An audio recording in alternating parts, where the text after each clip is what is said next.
કાંકરેજ તાલુકાના મુખ્ય મથક સિહોરી હાઈવે રોડ ઉપર ટ્રેલર ચાલકે એક 21 વર્ષીય યુવકને ટક્કર મારતા ઘટના સ્થળે મોત.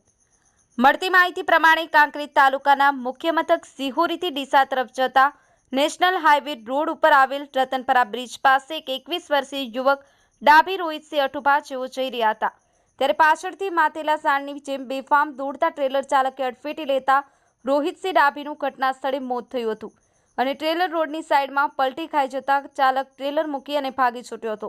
ત્યારે આ અંગે મૃતકના પિતા ડાભી અઠુભા પંજીભા અને સિહોરી પોલીસ સ્ટેશનમાં ટ્રેલર ચાલક વિરુદ્ધ ફરિયાદ નોંધાવી હતી અને મૃતકને સિહોરી ખાતે આવેલ સરકારી હોસ્પિટલમાં પીએમ અર્થે ખસેડવામાં આવ્યો હતો. કાંકરેજ તાલુકાના સિહોરી ડીસા નેશનલ હાઈવે રોડની ઘટના સામે આવી છે.